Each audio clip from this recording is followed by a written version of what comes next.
Welcome to part 2 of my interview with adoption and MPE expert, Leslie Pate Mackinnon. She is a well-known, well-respected therapist in these communities. Her story has been featured in multiple documentaries. MPE is misattributed parentage experience. This is what the experience is when you find out that you were adopted later in life. She is an expert and is helping us talk through this very complex issue of adoption and reconnection, attachment and attraction. This is an episode that I very much hope many therapists listen to. I hope this gets shared in therapist and healing communities. This is information that certainly every therapist needs. And if adoption has touched your life, this can be a very powerful, very grown-up episode where we do not sugarcoat the issues that surround this complex issue and the delicacy and the intimacy of the adoption experience. This will definitely be a strange episode to jump into on part 2 if you haven't had part 1. So if you haven't listened to part 1, I encourage you to stop now, go find it. It's the previous episode, and listen to that first. On to part 2 of the interview. Here is Leslie Pate Mackinnon. I had a father once that came in to see me, an adoptive dad. His wife had passed away a few months before from cancer, and he wanted to come in and interview me and see if I would be right for his teenage daughter. And when he told me what had happened, I said, "Oh, she's lost 2 mothers." And he looked at me like, "What?" He said, "What do you mean?" And I said, "Well, she lost because she's adopted her first mother, and now she's lost her mother. That's tough for a 15-year-old. And he said, "Well, I don't think there's anything about the first mother, but yeah, she was close to her mom, and I know this hurts." And I said, "Do me a favor. Go home and ask her if she ever thinks about adoption." And he did. And she said, "Well, every day, duh, Dad." Good for her. But it takes kids often until adulthood. They don't want to hurt their parents. They don't even want to search until their parents are deceased because the fear of hurting them, and it is the fear of being rejected in some way themselves. Yes. Like if I act like I want them more, it's not either, here we go again, black or white. Yes. It's both and. There's never too many people to love you. Is there? No. So if you meet and have a good reunion with a birth family, and you don't always, but if you do, wow, you just got a whole nother group of people that love you. And you still have your adoptive family because they're your parents.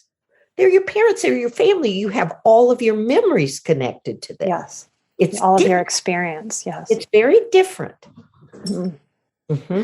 I want to take this opportunity too to talk a little bit about my adoptive history, because I think it's an outlier for how we think about it. And in this modern era of so many blended families, I think we're having more and more and more older type adoptions. So when my biological father left when I was in early elementary school, he kind of went in and out for a few years till I was about 10. And then I just never saw him again.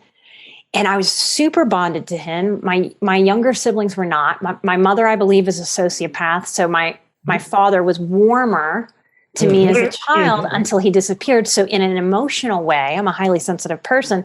I was more connected to him than to her. And then he disappeared. Yeah.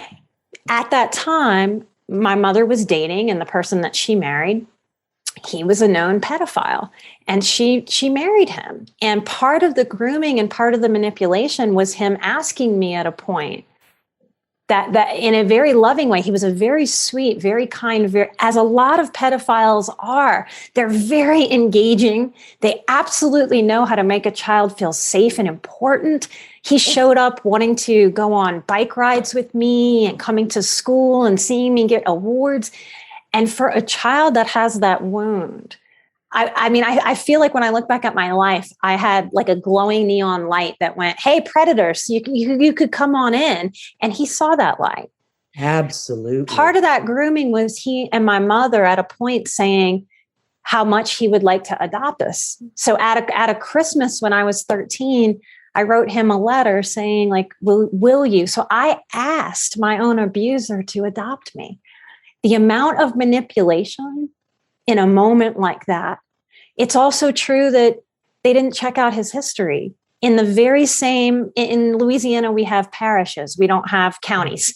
Right. And in the very same parish that he had a divorce, that he had psychological evaluation in the late 80s, where they connect your genitals to electrodes. That's how they used to do it, to find out if you were sexually turned on by children.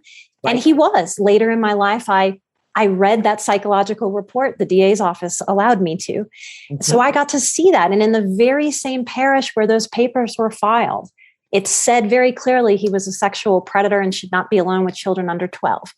And he came into our lives when I was 10. Yeah. My sibling was 7. Yep. And then 5. Yep. And he abused all of us. And so I had to know at 14 that my biological father was tracked down and he had to consciously sign me away. Oh, wow. I didn't even think of that piece, but of course he did. Yes. So there are all these layers to adoption. I've been married 3 times. Mm-hmm. I had a child that I very much felt like was my own. She wasn't biologically mine. She was my first husband's. Yeah. And when I divorced him, he and his mother didn't see really a value in me staying in her life. And I loved her like my own.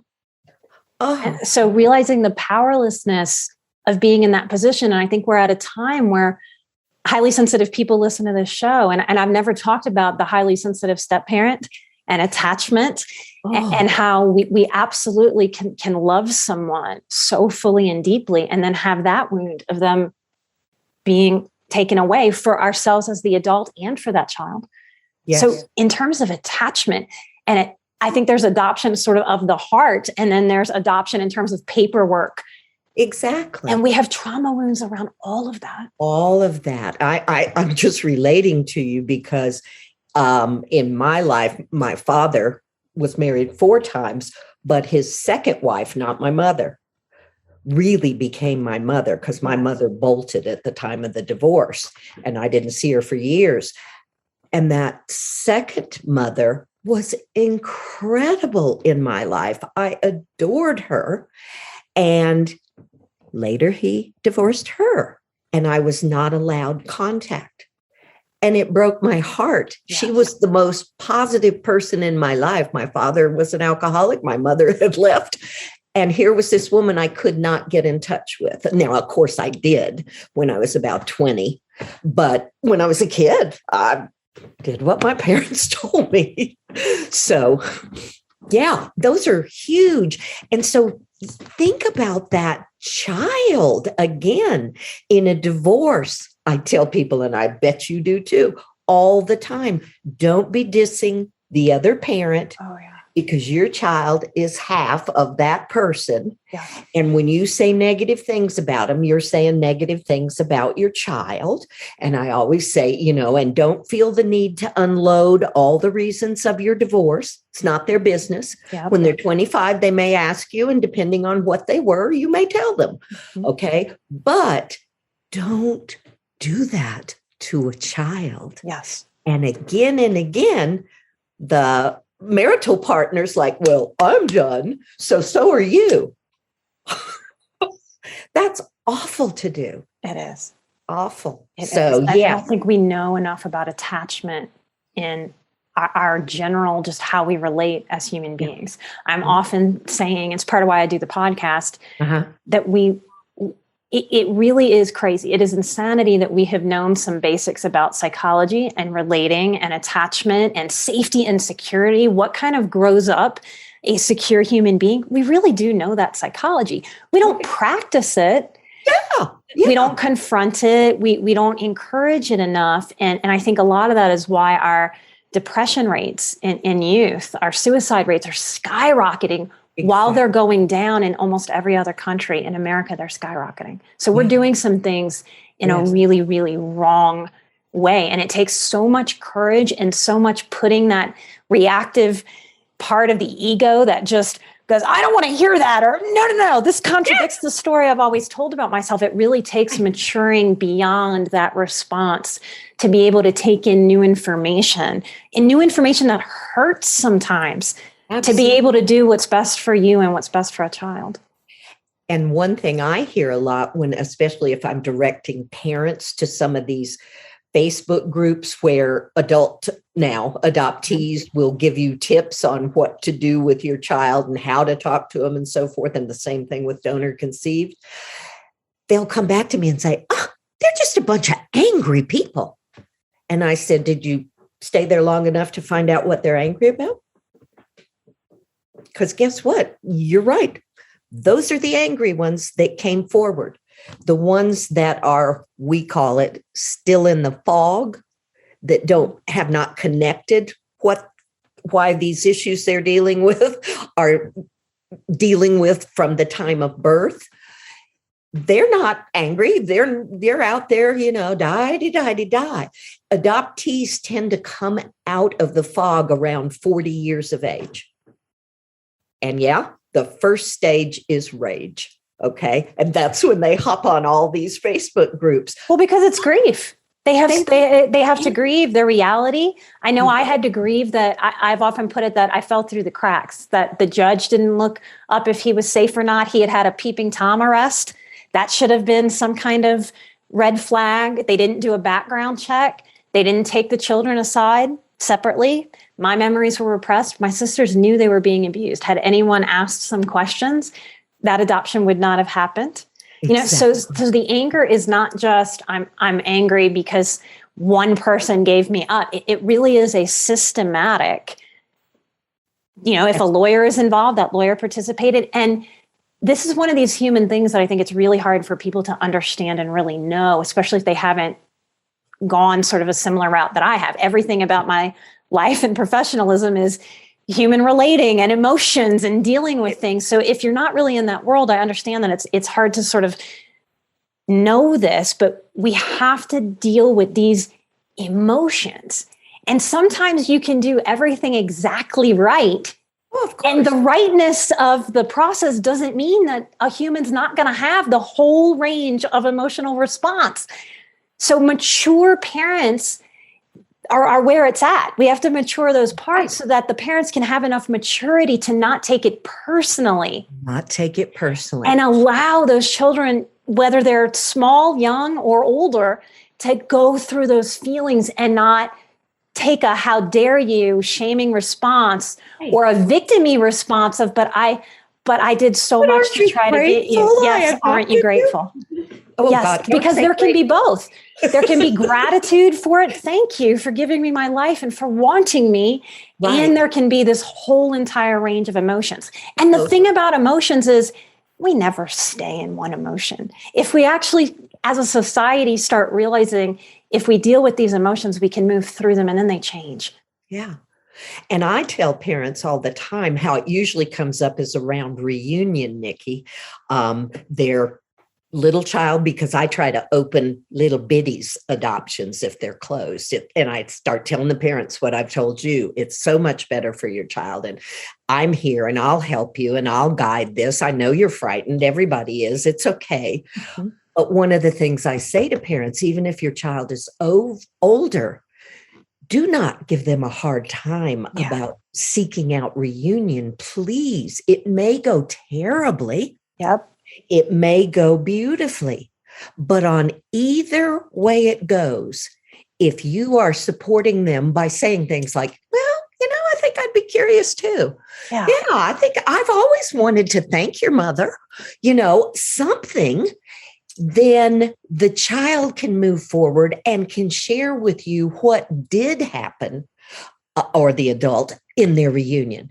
If you shut them down and give them the idea that's not a good idea to go after that, then they'll go after it anyway, trust me. And then they'll have to keep it secret for you. And you know what secrets do? Then they're going to keep more and more distant. And they're not going to tell you, what if their reunion was awful? I always say that because adoptive parents go, oh, that would be okay. But if it's awful, they need you. Yeah. It's great they need you. You are their parents. It's make not a threat. Yeah, Leah, I think it has to be seen as like it's not a threat. It is absolutely a normal desire. And your role there is to support it, not to let your own insecurity thwart the process. Right. The woman I spoke to yesterday, this was so funny when she'd asked her parents all her life, was she adopted? Am I adopted? No. Anyway, 35, 6, she found out she was adopted. And she has since talked to her parents about why that happened that she didn't know. But anyway, the final word from her dad was, now you don't need to go out and tell everybody. Mm-hmm. Well, that's a message of shame. Yes. And we don't want to put that on a kid. Yes. What's that shame about? They didn't do anything. That's the people behind them who made some botch ups. So however they did it. But don't put shame on a kid for being. Mm-mm. It's that element that I think still runs through our society from the 50s of just saving face and putting forth this image. And so anything that threatens the image of I had the ideal family, I think that there's still an element of that for a lot of people. Right. Instead of being willing to show what's real, it takes courage, it takes vulnerability. Well, and I'll give you an example of that. Of course, when I came out telling my tawdry secrets, it was out there. And again, like A&D, it helped my clients. I knew what they were going through. I knew all sides of the adoption family. And so I had colleagues who said, ooh, you let them know about that? I said, well, I don't hand them a pamphlet, but I'm in a book, I'm in a documentary, they've come to me for a reason. But I have street cred now. I've lived through it, okay? And I think that is really important when my teenage son that I raised, did everything right. No, I didn't. Ha, ha, ha. Mm-hmm. Who can do everything right? He ended up in an adolescent treatment center. And I was already programmed, I do not keep secrets. So when I would talk to parents about making that decision or where they were, I say, listen, that was the hardest decision I ever made. My son was there 3 months and wrote us a letter saying, thank you. Why didn't you send me here when I was younger? I was like, really? Yeah. But that again made people more able to relate to me as they can in AA. You know what? It's like you want to know that people really feel what you're talking about. Authenticity is its own healer. And I think for therapists, we have such a conflict there because the old teachings, I find it quite ridiculous at this point in my career that we expect people to show up to someone who just has letters behind their name and spill their guts. That's not natural. That's not human. That's not how trust develops amongst people. So I find it to be a real blind spot in our profession. And when people like you or I get loud with our stories, that's still the fear. I still have moments of feeling my inner child, like, are you really going to say this out loud? What are your colleagues going to think? How much pushback is this going to get? Exactly. And yet I always get more of a wave of, thank you for being real. I needed that. I think we are tribal creatures. I think we have learned since the beginning of time through the showing of ourselves, through the sharing of our human stories. And there's something about, maybe I'll make up a word, the clinicalization of everything that as an accidental side effect becomes almost anti-human. Right. So I think we're hungry for that. And so I think that's why you are a magnetic person. I think that's why people are even listening to this show right now. And I want to even make this episode a little bit more uncomfortable because why not? Let's go there. Yes. And I know that this will make people uncomfortable. Nobody wants to listen to this. Nobody wants to hear it. Nobody wants to deal with this reality. But this is a real thing. And I know that there are people out there right now listening, or there are people listening that know people that need to hear this. And so we're going to do it, and we're going to talk about this. And the way that I first learned about GSA Oh, yes. Okay. And we'll define what that is in a moment. Yes. Was many, many years ago in my career, someone reached out to me. There's a very large, I think it's right outside of Dallas. When I was in Houston, there's a very large adoption center that's been operating, I believe, since the 50s. All right, if not before. And what started happening as people wanted to reunite was these adoption centers started requiring people to talk with a therapist first about certain issues, like really trying to be very responsible, Right. and actually get people help.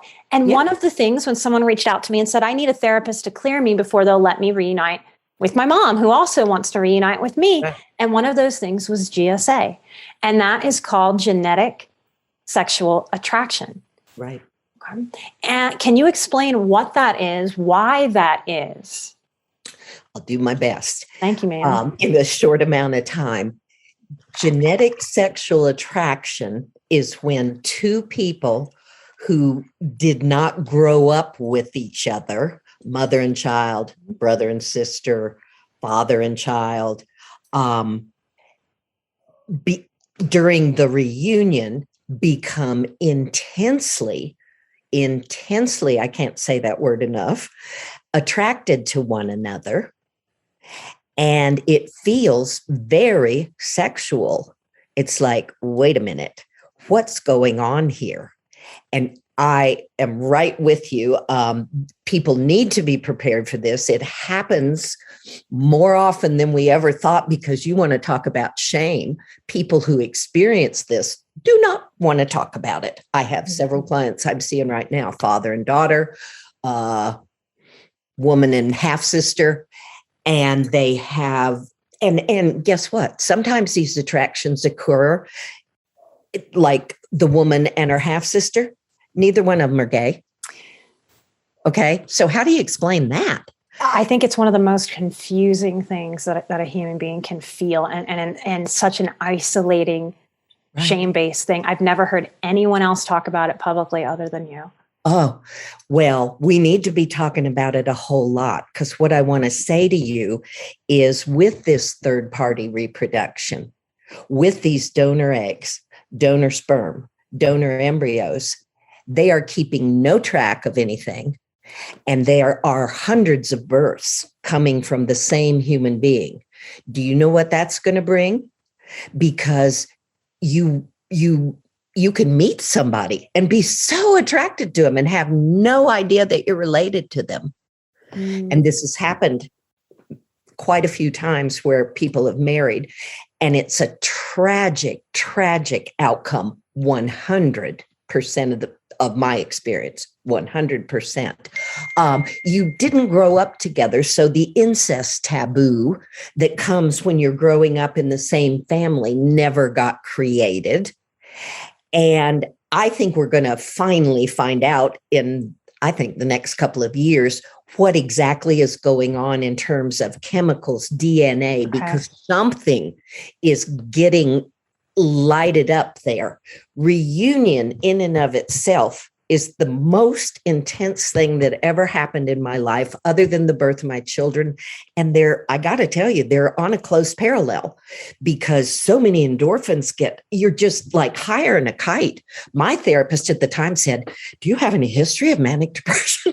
I said, well, no, I bet. I'm excited. I mean, if I shoot it through the inner child lens, to finally have this parent like come back and show interest, that has got to feel, like doing a drug. And we know that about when we fall in love in a very healthy way. Right. It's like doing a drug. There's a stage of that is like doing a drug. So I think it's like a tripwire. Like that it's like something gets tripped. And then when you add shame, there's so much about our natural, healthy sexual attraction that walks a line of, it's good, but it's bad. Like it's good and it's naughty and it's wrong. It's naughty and nasty and but it's good and it's and I like it. So I think we don't talk about that duality in society, that we really have this part of us that likes something that feels good, but it feels bad, and it's good and it's bad.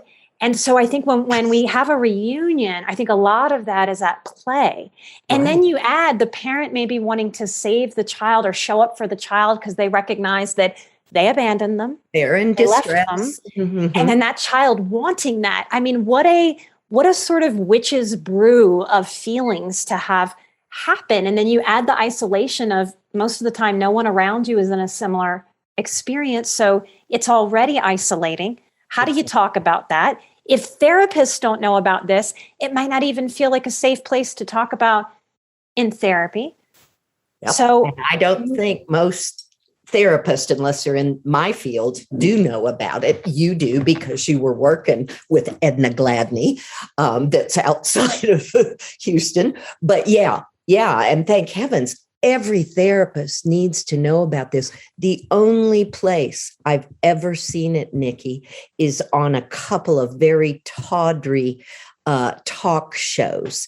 Okay. And the people are made fun of. Dr. Phil I saw one on Dr. Phil that way, and the mother was just absolutely broken. I wanted to hug her so much. And you could see the confusion, and he did not know how to walk them through that. I thought that was one of the poorest things I've ever seen him do. It was absolutely heartbreaking. And a few of them. She was so shamed on that stage. And to not have the framework of being able to understand it so that shame can be released, so that something healthy can be grown from it. Well, and here's another disclosure. I remember when my children, the ones I raised, were infants. One day I was changing my son's diapers, and I looked at my husband and I said, I would never do anything, but I understand how parents do get into sexually abusing even an infant. I said, I'm mesmerized by his little, genitals. He's so cute. I love him, and I love that too. That I didn't tell anybody that until I got to working with GSA. And I said, that was a normal mother feeling of just loving the whole of him. And I could see how somebody that wasn't on their toes would have behaved differently. Okay. Emotional boundaries, And this is the stuff that no one wants to say out loud about the human condition. A lot of this hits some Freudian stuff for me, and so many people just make fun of Freud, but Freud was so brilliant for his time and what he figured out. We are always sexual beings. That's something that humans don't like dealing with either. From the moment we're conceived and we're born, we are sexual beings. It's why we will see small children masturbate, and they're exploring their bodies. It feels good. Yeah. And we don't like acknowledging that as a society. We don't like acknowledging that as parents. What an uncomfortable thought. Right.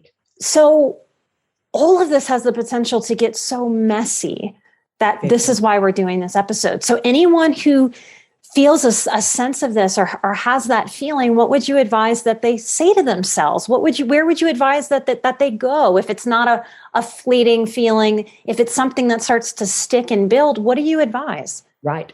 Well, I definitely advise, don't act on it. Don't act on it. Everything in your being is going to tell you to act on it. But don't act on it, because you cannot believe what will befall you afterwards. So that's my first thing, is pause and again, get educated. There is a website. It's a private group online for genetic sexual attraction. And I think they ask a $25 fee to join, because they don't want just lurkers. Yes. Yeah. That's so it's good that it's behind a paywall. Fee. Right. And there is more in print about it now than there ever has been. There are very few therapists, and I wouldn't necessarily call me specializing in it, but I deal with it in the daily work, and I'm willing to talk about it. So that's ended up with me specializing in it, because I'll talk to people about it. And you really need to educate yourself so that you don't act on it. Here's the story I tell, and I'll make it really fast, and it's awful. And I tell it at the end of my presentations about genetic sexual attraction. A young girl found her birth parents when she was about 18. And as teenagers often do, she moved in with them. that happens all the time with teenagers. Don't always make good decisions, but hey. And her adoptive parents were trying to support her in every way they could. And they said, okay, well, believe it or not, her birth parents had gone on and married. So she had both of her birth parents right there in that one house. Oh, wow. And their marriage was already almost over. But her moving in, that kind of killed it completely. She and the birth father were struck terribly with genetic sexual attraction. And if you could see them, they look alike. And that's part of it. They look alike. They have the same interests. They have the same, he likes to read. He likes to play tennis. All the things I like, which we think is love. It's intoxicating. Okay. Yes. Long story short, they ended up getting married. Had to leave the state of North Carolina because it wasn't legal. It's called incest. And they got married. And I want you to know that her adoptive parents stood up with them. This is all over the news. Anyway, had a baby. And when the baby was a little less than a year old, their marriage wasn't going well. And the girl decided to go back home to her adoptive family and take the baby. But before she could, the husband, who was distraught over her leaving, came and shot her and shot the baby and shot himself. So I want to emphasize, do everything you can to not act on these feelings. If you have acted on them, because most people do when they have a few too many drinks, if you have acted on them, stop. Yeah. Do everything in your power to stop, because more action's going to give you more to have to work out of. So feelings are to show you something about what's going on and give you an opportunity to be very intentional about the direction that you need to take that in. And when we don't deal with those feelings and keep burying them and burying them and burying them, you're right. And then hang out with some alcohol. What a potential mess. Yeah. I've worked with a birth mother mess. Who was an alcoholic. And after her son found her as an adult, he was an alcoholic. And so, of course, they both did some drinking together. And guess what happened next? And that happens with people who don't have genetic sexual attraction, but they did. They did. They both, owned it. It's just, it's like a tragedy. It's like a Shakespeare tragedy. It is like a Shakespearean tragedy. That I think that is the ideal way to describe it. Yeah, and it's avoidable. It is. When we know how to hold space for ourselves. And I think most people don't know the difference between feeling something and behaving. There's so much information in our feelings when we don't automatically shame them and try to dismiss them. Mm-hmm. Most things get problematic, not really at the feeling stage. Right. They get problematic when you act. That's right. So it really is I'm a boundaries teacher. I teach boundaries every October. And what I tell people is we mostly need emotional boundaries. We think boundaries are wagging fingers at other people and telling them what the line is. It's mostly figuring out what you need for you and being able to have emotional boundaries for you. Right. That are respecting of where you are, what kind of life you really want to have, what kind of life you really deserve. And there are certain lines as human beings that we have to know that it's detrimental if we cross them. Right. No matter what our feelings are saying. Right. In the earliest days of my reunion with one of my sons, I visited at his house. And I give this example to people all the time because it was genetic attraction. I kind of wish we'd take sexual out of it because that makes it, that more. Icky. Yeah, it makes it icky. Mm-hmm. Yeah, but it's literally genetic attraction. And I couldn't sleep. I was so excited. I'd only met him a few weeks before. It was my first time at his house. And I woke up early and I was laying on his sofa reading the funny paper. And he kept walking back and forth by the doorway. And I thought, what's he doing? And finally he stopped and he said, I swear, I think I have to say this out loud to get rid of it. And I said, what?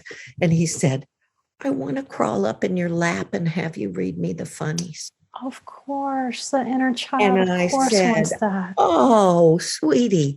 Now, we didn't do that. I know some dyads who have done that and kept very good boundaries. But, I did send him little storybooks for the first 10 years of our reunion that I didn't get to send him when he was a child. So that's the way we acted on it. But we ended up just sitting together. And there's a lot of feeling of wanting to touch. Yes. And so our thighs and our arms touched.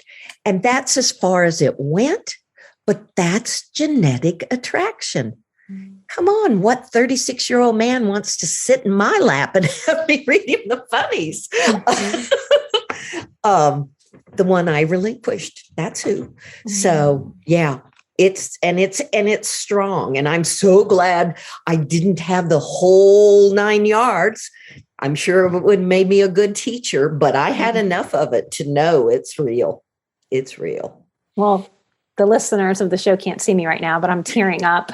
I am so grateful to you for being willing to come and talk to me about this. Yes. I know this is going to be a hard one for people, but I think it's a real powerful one.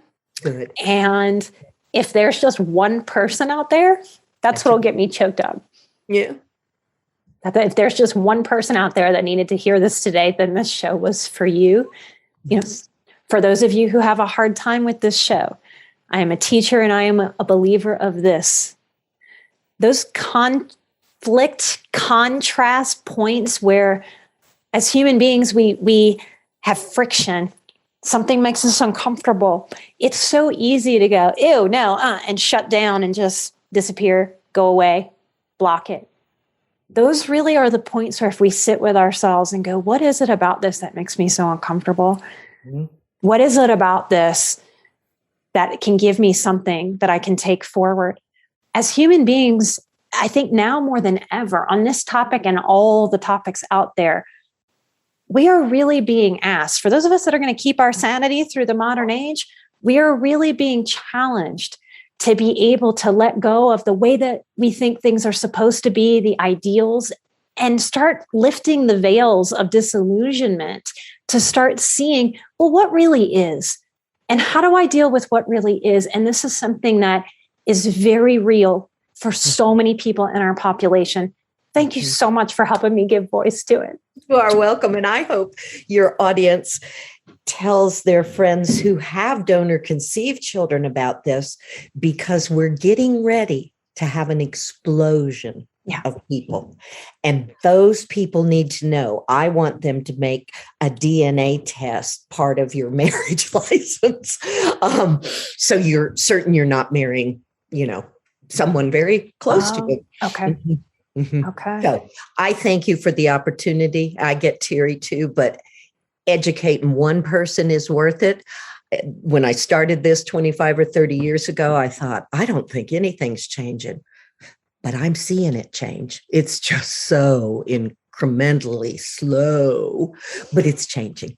I think we're part of that too. Yeah. Because it is scary to talk about this stuff. Sure. It's not the easiest thing to do. And so I'm proud of both of us, actually. And anybody else that's willing to address such hard things. So thank you so much. Thank you for what you do for your clients and clients we have in common. And just light and love, Leslie. Yeah, it's been a delight. Thank you. Thank you for listening all the way to the end of our part 2 interview with Leslie. I'm extremely appreciative of her candor and her big heart and her unapologetic honesty. I hope there's something in this episode for you or for someone you love and care about that helps you deal with what is, that helps you ground yourself in the realities so that you can take the very best care of yourself and your loved ones. Thank you for being brave. Thank you for being willing and open. And thank you, as always, for listening. Just by listening, you support us here on the show. I hope there's something in this episode that helps you very much take care of yourself and your loved ones. There's a reason why we call it growing pains. Sometimes the growth is uncomfortable. If there was anything uncomfortable for you in this interview series, I hope that you sit with that, take what serves you, and leave the rest, just like always. Leslie's email is in the show notes if you would like to reach out to her at lesliepatemckinnon@gmail.com. I'm an emotional badass, you're an emotional badass, and together we are where Moxie meets mindful. Light and love, and I'll be right here for the next episode. See you soon. Bye-bye.